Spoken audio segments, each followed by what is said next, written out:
सम्मान चाहिए, हमें स्वाभिमान चाहिए। हमें देश के सर्वोच्च न्यायालयों में, देश के उच्च न्यायालयों में, देश की संसद में, देश की विधानसभाओं में, देश के सारे संसाधनों में, देश के व्यापार में, देश की इंडस्ट्रीज में, देश के सेक्रेटरीट में, हर क्षेत्र में हमें हिस्सेदारी और भागीदारी चाहिए।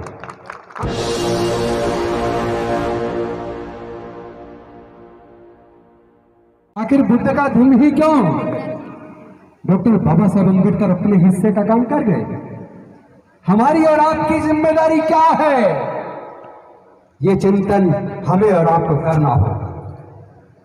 कभी तो हमें सोचना चाहिए, आखिर इंद्र मेघवाल को घड़े छूने में मात्र पर उसकी हत्या क्यों हो गई? जितेंद्र मेघवाल को मूंछ रखने मात्र पर, सुंदर दिखने पर हत्या क्यों हो गई? हाथरस के अंदर एक बेटी की हत्या करके आधी रात को उनका शव जला दिया गया, आखिर क्यों? अभी 2 बहनों को बलात्कार करके फांसी पे लटका के मार दिया गया, आखिर क्यों? घोड़ी पर बारात निकालने पर हमले क्यों? जाति के ऊपर इतना उन्माद क्यों? जब तक हम इस बीमारी को नहीं समझेंगे तब तक बीमारी का इलाज नहीं हो सकता। आप लोग जब बीमार हो जाते हैं, इलाज के लिए डॉक्टर के पास जाते हैं, डॉक्टर आपका सारी परेशानी सुनता और समझता है, समझने के बाद दवाई देता है, दवाई देने के बाद भी जब दवाई आप लेते हैं ठीक नहीं होते, उसके बाद फिर से आप डॉक्टर के पास जाते हैं। आप डॉक्टर को कहते हो कि डॉक्टर साहब आपकी दवाई जितने दिन आपने कही थी उतने दिन मैंने दवाई खाई, लेकिन मेरे को बिल्कुल भी आराम नहीं है। उसके बाद डॉक्टर आपके कई प्रकार के टेस्ट कराता है, ब्लड टेस्ट कराता है, यूरिन टेस्ट कराता है, एक्सरे कराता है, MRI कराता है, CT स्कैन कराता है, और सारी जांच कराने के बाद पहले वो बीमारी के कारण को समझता है। जब आपकी बीमारी का कारण समझ आ जाता है, उसके बाद डॉक्टर दवाई देता है और दवाई लेने के बाद आप लोग ठीक हो जाते हैं। तो फिर हम लोग की बीमारी ठीक क्यों नहीं हो रही?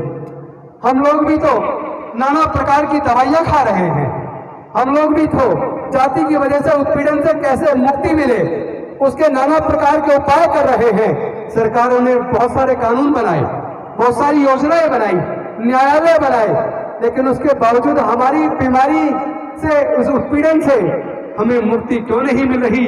तो मैं एक समाज का डॉक्टर होने के नाते, जो मैंने तरह तरह की जांच करने के बाद इस सामाजिक बीमारी का कारण ढूंढ निकाला है,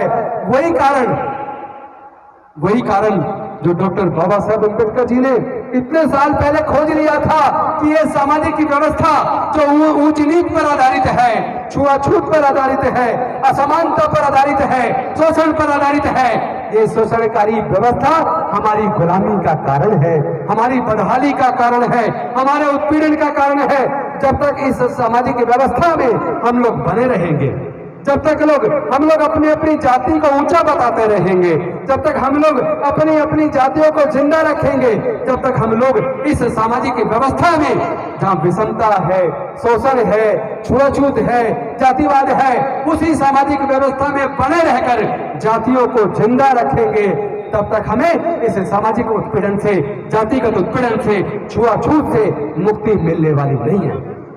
डॉक्टर बाबा साहब अम्बेडकर तो दवाई देकर गए, उन्होंने इस सामाजिक बीमारी का कारण समझ लिया था और उसका इलाज करने के लिए वो पूरे समाज का आह्वान करके अपने समाज को बुद्ध का धम्म दे कर गए।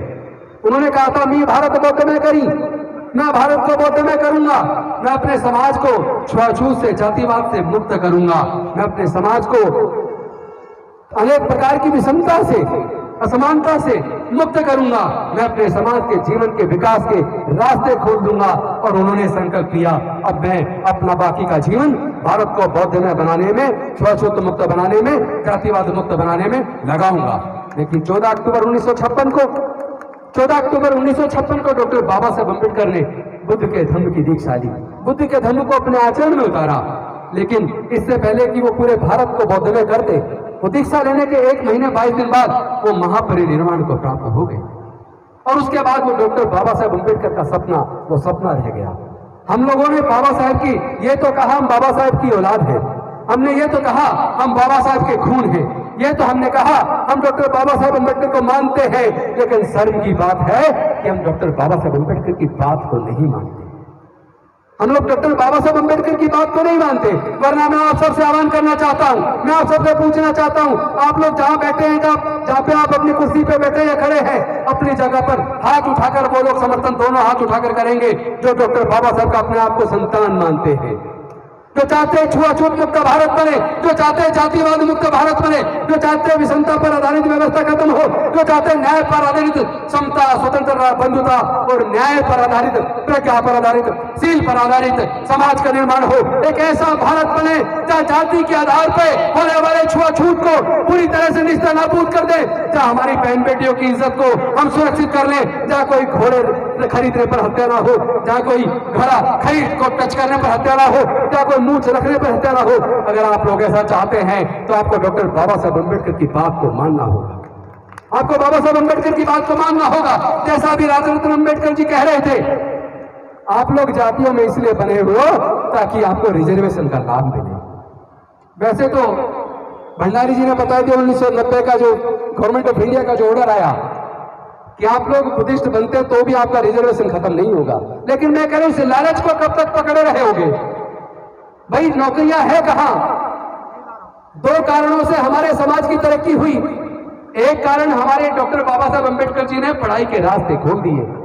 हजारों साल तक हमारे लोगों को पढ़ने लिखने का अधिकार नहीं था, हजारों साल तक हमारे लोगों को व्यापार करने का अधिकार नहीं था, हजारों साल तक हमारे लोगों को संपत्ति रखने का अधिकार नहीं था। इसीलिए हमारे समाज के लोग ना तो संपत्ति के मालिक बन पाए, ना कॉलेज के मालिक बन पाए, ना स्कूल के मालिक बन पाए, ना अस्पताल के मालिक बन पाए। इसी वजह से हमारे लोग जमीन के मालिक नहीं बन पाए। इसी वजह से हमारे लोग देश की संपदा में, संपत्ति में, व्यापार में, इंडस्ट्रीज में हिस्सेदारी, भागीदारी सुनिश्चित नहीं कर पाए। इसी वजह से हमारे लोग पिछड़ गए और जो कुछ हमें मिला वो केवल डॉक्टर बाबा साहब अम्बेडकर के दिए रिजर्वेशन की वजह से, पढ़ने के अधिकार की वजह से दिया। अगर वो हमारे पढ़ाई के रास्ते ना खोलते, अगर हमारे लिए रिजर्वेशन की व्यवस्था ना करते, हम लोग नौकरी में ना आ पाते। आज हमारे लोग डॉक्टर बन गए, इंजीनियर बन गए, जज बन गए, कलेक्टर बन गए, साइंटिस्ट बन गए, प्रोफेसर बन गए, हमारे लोग मुख्यमंत्री बन गए, हमारे लोग राष्ट्रपति बन गए। लेकिन यह ताली बजाने से पहले सोच लेना, ईमानदारी से बताइए, क्या मुख्यमंत्री बनने के बाद हमारी समस्याओं का समाधान हो गया? क्या देश के दो राष्ट्रपति बनने के बावजूद क्या हमारे समाज की समस्याओं का समाधान हो गया? आज भी तो राष्ट्रपति आदिवासी समाज से है, लेकिन दुख तब होता है आदिवासी राष्ट्रपति बनेगा तो कहेंगे आदिवासी राष्ट्रपति, दलित राष्ट्रपति बनेगा तो कहेंगे दलित राष्ट्रपति, दलित मुख्यमंत्री बनेगा तो कहेंगे दलित मुख्यमंत्री, मुख्य न्यायाधीश दलित बनेगा तो कहेंगे दलित मुख्य न्यायाधीश। अरे भाई जब बाकी लोग बनते हैं तो कोई कहता सुना है ब्राह्मण मुख्यमंत्री, ब्राह्मण राष्ट्रपति, सुना है क्या? इसी अंतर को समझिए। ये लोग हमारी इस पहचान को बरकरार रखना चाहते हैं। ये लोग समझ गए, जो लोग 16-16 घंटे धूप में काम करते थे, मेहनत मशक्कत करते थे, काम के बदले में पैसे नहीं मांगते थे, इनके पास ये बोलने की ताकत कहां से आ गई? आज ये जुल्म के खिलाफ आवाज उठाते हैं, आज ये आंदोलन शुरू कर देते हैं। उनको समझ आ गया ये ताकत डॉक्टर बाबा साहब अम्बेडकर के द्वारा इनके जो पढ़ाई लिखाई के रास्ते खोल दिए, इन्होंने पढ़ने लिखने से ज्ञान अर्जित कर लिया, इस ज्ञान से इनके पास बोलने की ताकत आ गई। और जो डॉक्टर बाबा साहब अम्बेडकर जी ने रिजर्वेशन की व्यवस्था की, उस रिजर्वेशन की व्यवस्था से ये लोग ग्राम प्रधान बन गए, निगम पार्षद बन गए, जिला पंचायत में जीत कर आ गए, एमएलए बन गए, एमपी बन गए, मंत्री बन गए। यहां तक कि मैं आज अगर मंत्री हूं तो डॉक्टर बाबा साहब अम्बेडकर की कुर्बानी और बलिदान की वजह से हूं।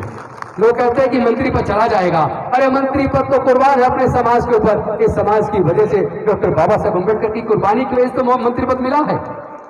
अगर अपने समाज की इज्जत सुरक्षित ना कर पाए, अगर अपने समाज की बहन बेटी की इज्जत ना बचा पाए, अगर अपने समाज के ऊपर होने वाले जुल्म के खिलाफ ना बोल पाए, अगर अपने मुद्दों को हम संसद विधानसभाओं के अंदर ना उठा पाए, तो हम समाजद्रोही हैं, हम धोखेबाज हैं। हमने बाबा साहब के साथ धोखा किया। अब हम धोखेबाज नहीं कहलाना चाहते। जो लोग अपने आप को धोखेबाज नहीं कहलाना चाहते, उन्हें समाज की आवाज को उठाना पड़ेगा, उन्हें समाज के इस आंदोलन को घर घर तक पहुंचाना पड़ेगा। और हम सब अगर बाबा साहब के बच्चे हैं, क्योंकि देखिए नौकरी वो खत्म कर चुके, ऑलरेडी देश के सारे संसाधन बेच चुके, जैसा राजरत्न अम्बेडकर जी ने बताया। आज मैं आपका आह्वान करता हूं, हम खुद खुले मन से कह रहे हैं हमें आरक्षण नहीं चाहिए, आप संभालो अपना आरक्षण। हमें सम्मान चाहिए, हमें स्वाभिमान चाहिए, हमें देश के सर्वोच्च न्यायालयों में, देश के उच्च न्यायालयों में, देश की संसद में, देश की विधानसभाओं में, देश के सारे संसाधनों में, देश के व्यापार में, देश की इंडस्ट्रीज में, देश के सेक्रेटरीट में, हर क्षेत्र में हमें हिस्सेदारी और भागीदारी चाहिए। हमें जमीन के अंदर हिस्सा चाहिए, प्राकृतिक संसाधनों में हिस्सा चाहिए। अब केवल नौकरी की बात बेईमानी हो गई है, नौकरी से काम चलने वाला नहीं है, हमें हिस्सेदारी भागीदारी की मांग करनी होगी। अपनी इस लड़ाई को हमें लड़ना होगा। हम जानते हैं हम इस लड़ाई को लड़ेंगे, हम इस लड़ाई को जीतेंगे। जीतना हम जानते हैं, बाबा साहेब ने जीता था तो बाबा साहेब के बच्चे भी जीतेंगे, बाबा साहेब के बच्चे भी जीतेंगे। लेकिन इस जीत में अगर हार मिलती है, अगर कोई कमजोरी दिखती है, तो उसका एक ही कारण है कि हम लोग जातियों को जिंदा रखे हुए हैं, हम जातियों को बनाए रखे हुए हैं। मैं पूछना चाहता हूं, अगर जाति कुदरत ने बनाई है तो अमेरिका में जाति क्यों नहीं है, फ्रांस में जाति क्यों नहीं है, जर्मनी में जाति क्यों नहीं है, ब्रिटेन में जाति क्यों नहीं है, चाइना में जाति क्यों नहीं है, जापान में जाति क्यों नहीं है, ऑस्ट्रेलिया में जाति क्यों नहीं है, न्यूजीलैंड में जाति क्यों नहीं है, कोरिया में जाति क्यों नहीं है? पूरी दुनिया के अंदर जाति नहीं है। जाति है तो केवल भारत के अंदर है। हमें इस पर चिंतन करना चाहिए, वो कौन लोग हैं जिन्होंने जातियां बनाई, और जाति के बनने से फायदा किसको हुआ और जाति के बनने से नुकसान किसको हुआ। अगर जातियों की वजह से हमें नुकसान है तो फिर हम जातियों को पकड़ के क्यों बैठे हैं, हम जातियों को छोड़ कर नहीं देते। इसीलिए हमने इस बीमारी का इलाज खोज लिया है। खोज के तो डॉक्टर बाबा साहब अम्बेडकर गए थे, लेकिन वो जो दवाई पुड़िया बनाकर समाज को डॉक्टर बाबा साहब अम्बेडकर की विषमता से मुक्ति दिलाने के लिए, छुआछूत से मुक्ति दिलाने के लिए, जातिवाद से मुक्ति दिलाने के लिए जो दवाई पुड़िया बनाकर डॉक्टर बाबा साहब अम्बेडकर देकर गए थे, हमारे बुजुर्गों ने उसे अलमारी में बंद कर दिया और गर्व गुलामी का जीवन जीते रहे, जातियों को जिंदा रखे हुए रहे। इसीलिए हमारे समाज के साथ जाति की वजह से उत्पीड़न होता है। अगर हम जाति छोड़ देंगे, हम बौद्ध बन जाएंगे। बाबा साहेब के सपने को पूरा करने के लिए बौद्ध में भारत का निर्माण करना होगा। 128 देश भारत की तरफ देख रहे हैं, वो भारत को विश्व गुरु मानते हैं, वो भारत को विश्व गुरु बुद्ध के देश के रूप में जानते हैं। बुद्ध की वजह से भारत का नाम दुनिया के अंदर रोशन है। भारत को फिर से कोई गौरवशाली राष्ट्र बनाना है, भारत को फिर से विश्व गुरु बनाना है, उसका रास्ता केवल एक है, बौद्ध में भारत। जो लोग तैयार हैं बौद्ध बनने के लिए, जो जहां भी खड़े पर दोनों हाथ उठाकर समर्थन करेंगे, जो बौद्ध बनने के लिए, बाबा साहब के सपने को साकार करने के लिए, क्या आप लोग तैयार हैं? तो मेरे साथ बोलिए, बौद्ध धम्म की क्या पहचान, बौद्ध धम्म की क्या पहचान, बौद्ध धम्म की क्या पहचान। मानव एक समान, जाति छोड़ो, जाति छोड़ो, जाति छोड़ो, जाति छोड़ो। जय जय जय जय जय भीम, जय जय जय जय जय भीम, जय जय जय जय जय भीम। हम लोगों ने सपना देखा है, हम लोगों ने संकल्प लिया है कि डॉक्टर बाबा साहब अम्बेडकर, अगर हमारे शरीर के अंदर खून है, अगर हम आपके बच्चे हैं, तो 2025 तक भारत में 10 करोड़ लोगों को हम बुद्ध के धम्म में लेकर आएंगे। अपने बुजुर्गों की सांस्कृतिक विरासत को मजबूती प्रदान करने का काम करेंगे। उसका संकल्प इस साल हमने 10,000 लोगों को दीक्षा दिलाने का संकल्प लिया था, लेकिन मुझे आप सबके साथ साझा करते हुए खुशी हो रही है, इसी अक्टूबर के महीने में भारत के अंदर 1 लाख से ज्यादा लोग बुद्ध के धम्म की दीक्षा ले रहे हैं। आज ही दीक्षा भूमि नागपुर में दीक्षा हो रही है, आज ही राजकोट के अंदर दीक्षा हो रही है, आज ही गुजरात के अमरेली में दीक्षा हो रही है, आज ही जोधपुर में, उदयपुर में, अजमेर में, जयपुर में दीक्षा हो रही है, आज ही इंदौर में दीक्षा हो रही है, भोपाल में दीक्षा हो रही है, बोधगया में दीक्षा, बोधगया में दीक्षा हो रही है, पटना में दीक्षा हो रही है, लखनऊ में दीक्षा हो रही है, कानपुर में दीक्षा हो रही है। किस किस शहर का नाम लूं? तमिलनाडु में दीक्षा हो रही है, तेलंगाना में दीक्षा हो रही है, कर्नाटका में दीक्षा हो रही है। और मुझे बताते हुए खुशी हो रही है, 25 लाख में स्पेशल एक फ्लाइट स्पाइस जेट बुक करके 25 लाख रुपए में 150 डॉक्टर तमिलनाडु के चेन्नई से कल रात बौद्ध में भारत का एक पूरा विमान बुक करके बाहर छपवा के बौद्ध में भारत, बाबा साहब का सपना बौद्ध में भारत, वो विमान पूरा 150 डॉक्टर 25 लाख एक तरफ का किराया देकर आने जाने का पूरी फ्लाइट बुक करके वो लोग तमिलनाडु के चेन्नई से कल शाम दीक्षा भूमि आए, नागपुर आए हैं। तो पूरा भारत बापू की तरफ चल चुका है। चलो बुद्ध की ओर, और साथी चलो बुद्ध की ओर। देखो छाया भी हो गई। भीम बुलाता है तुम्हें, जय भीम बुलाता है, अब तो चलो बुद्ध की ओर। मिशन जय भीम बुलाता है, अब तो चलो बुद्ध की ओर।